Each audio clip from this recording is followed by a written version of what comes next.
Quando você estava falando, né, do seu, naturalmente eu sou orientada ao design, né, a essa questão das cores, aí isso na hora me remeteu até o perfil do Instagram Nina Talks, né, porque Uhum, quando eu olhei pela primeira vez o perfil, eu vi a consistência, né, visual, a tipografia, cores, padrão, né, a usabilidade dos seus posts, de certa forma, de como você uhum. navega nesse conteúdo. Conta sobre essa experiência que você criou, um perfil que hoje, se não é o mais conhecido, é um dos mais conhecidos sobre UX no Brasil, cresceu super rápido, conteúdo excelente.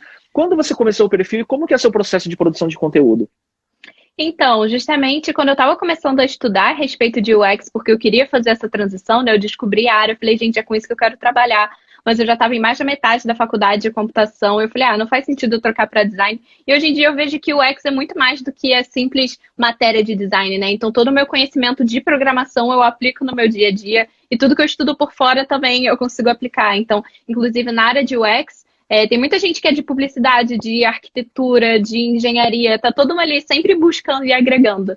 Então, eu estava fazendo essas minhas pesquisas e eu justamente senti falta de duas coisas. De mulheres falando sobre o X, tipo, foi muito difícil de achar conteúdo, e de pessoas no início da carreira. Realmente não tinha. Só tinham coordenadores e gestores, o que é ótimo. Eu aprendi e aprendo hoje, até hoje, muito com eles, mas eu senti falta justamente dessa identificação de pessoas ali no início compartilhando quais são as dificuldades delas naquele momento, né? Porque a minha posição, eu tenho dificuldades completamente diferentes do gestor. Ele está buscando aprender mais sobre liderança e tudo mais, e eu estava ali mais no básico. E aí eu trocava muito com os meus amigos e as pessoas no meu dia a dia. Eu falei, gente, eu tô estudando tanto, eu tô guardando tanta coisa para mim mesma que eu vou começar a compartilhar, sabe? Tipo, eu tava consumindo, eu tava retendo tudo. Falei, vou criar um perfil e tal, vou criar no Instagram, inicialmente pensei em YouTube. Eu falei, vou pro Instagram, porque é a plataforma que eu mais uso, tenho mais conhecimento, vou conseguir estar mais presente, Vários tipo, formatos, né? exato, tipo, para mim funcionava super bem. Ainda não tinha praticamente produtores de conteúdo aqui no Instagram, tinha muito na gringa aqui, praticamente não tinha. Falei, vou começar o Nina Talks aí. E aí, justamente, eu falei, já vou pensar na experiência de como que eu consigo ter uma conexão com a galera. Eu quero começar de forma mais estratégica. Quais vão ser os meus pilares, minha identidade visual. Tipo, eu queria que fosse tudo perfeitinho. E aí, justamente, eu passei meses pensando e falando, tipo, cara, será que é isso mesmo? Não tem ninguém porque ninguém pensou ainda? Ou será que não é pra eu estar ali, tipo, morrendo de medo de ser julgada na internet? Tipo, cara, quem é essa menina? Que ela pensa que é? Tipo, que conhecimento que ela tem aí pra agregar, sabe? E eu falei, beleza, vou começar. E eu comecei em fevereiro de 2019, faz um ano e pouquinho. E o Nina Talks cresceu exponencialmente. Tipo, o que eu tinha justamente medo de aparecer na internet foi completamente contrário. As pessoas me abraçaram de uma forma extremamente absurda. E tá sendo incrível essa troca de conhecimento com a galera e abriu portas extremamente incríveis para mim. Tipo, o pessoal divulga muito meu trabalho, eu tô extremamente conhecida no mercado. Então eu recebo mensagem de um amigo de um amigo de um amigo, te conhece, vê seu conteúdo e adora. Eu fico, gente, o que tá acontecendo? Então, basicamente, esse que foi o processo, sabe? Mas assim, e é curioso porque é o mérito 100% do conteúdo e do trabalho, é a materialização do seu conhecimento, Sim. do que você falou, você gosta de educar, tem didática, né?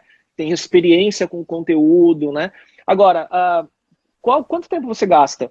É uma curiosidade de outra pessoa que produz conteúdo, Aham. saber quanto tempo você gasta para produzir conteúdo por dia, por semana, como que você pensa a pauta, como que é esse processo Uhum. criativo para você?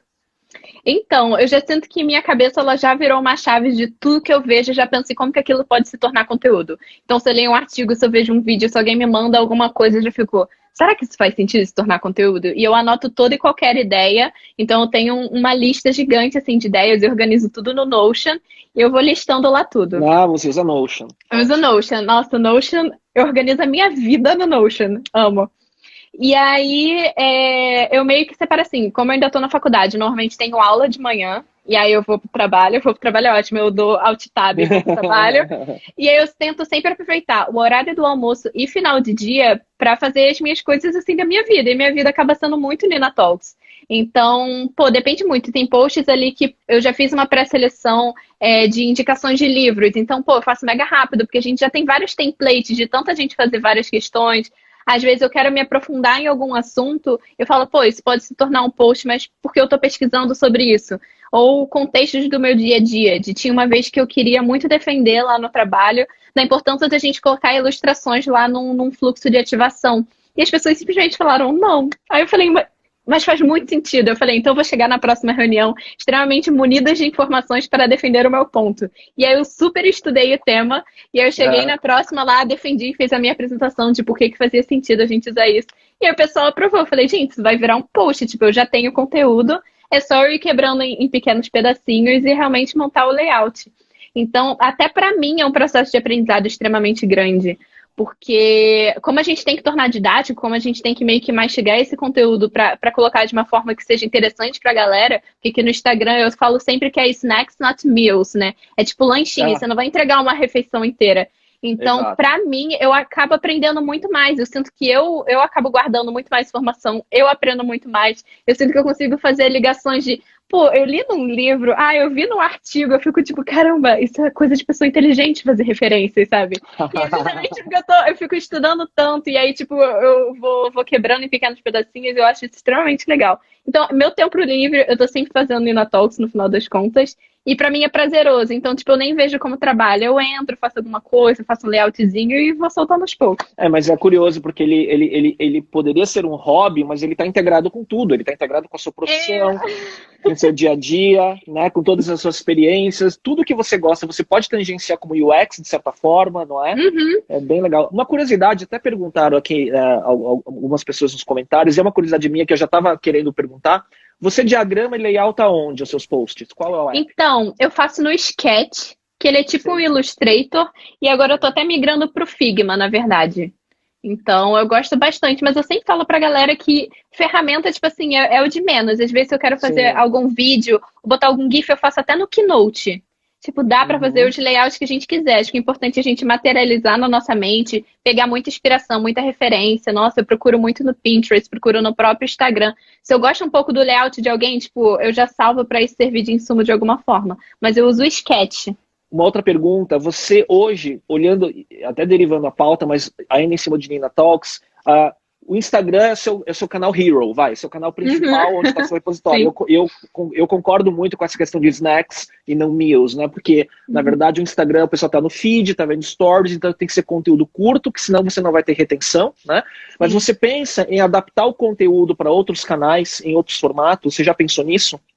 Então, a princípio, amanhã sai meu primeiro vídeo no YouTube. Que aí o pessoal sempre pede. Vamos ver aqui em primeira mão. Eu vi uns stories. De alguma coisa falando, meu primeiro vídeo, você estava talvez no sofá gravando e depois tá falando de alguém que ia editar o vídeo, não é isso?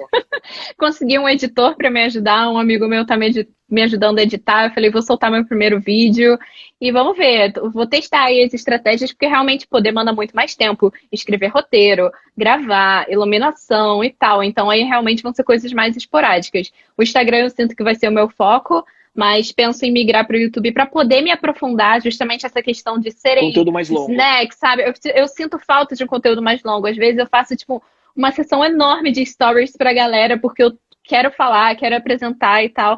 E eu sinto que o GTV não tem um retorno tão bom, né? O GTV eu sinto que não colou muito. A gente tá ali sempre tentando. Eu acho que o principal do YouTube também é a questão de indexação, né? O pessoal consegue buscar e encontrar seu conteúdo, né? Isso. Exatamente.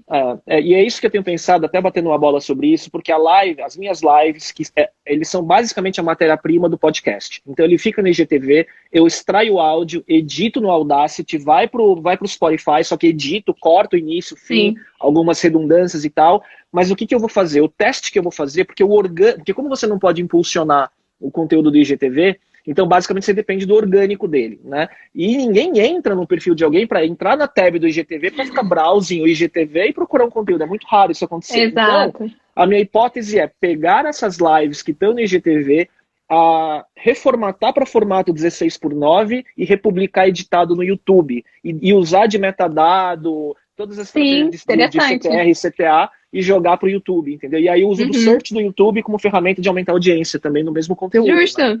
É ótimo. Não, e eu tô pensando até eu começando a produzir para o YouTube e fazer que nem um Gary Vee da vida. Você pega o vídeo longo, corta em pequenos pedaços e posta no Instagram. A gente ficar justamente retroalimentando, um ajudando ali o outro.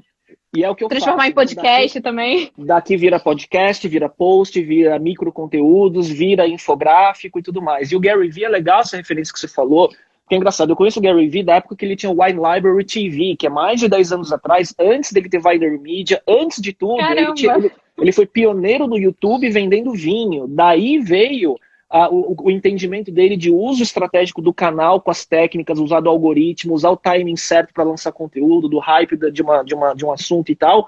Mas o Gary Vee, ele tem uma matéria que é o The Gary Vee Content Strategy, né, que tem um PPT que estava no SlideShare e tudo mais, que ele fala exatamente como ele faz o macro conteúdo e deriva nos micro conteúdos para os canais, que é isso que você está falando, né? Exatamente. É a chave, porque não tem como a gente produzir conteúdo autoral para todas as plataformas. A gente tem que justamente, montar um macro e ir quebrando e vendo o que funciona de cada estratégia funciona em qual plataforma, né? Então, às vezes, um grupo no Telegram, enfim, tem milhares de formas, mas eu tento não aloprar porque eu já não consigo dar conta nem do Instagram direito.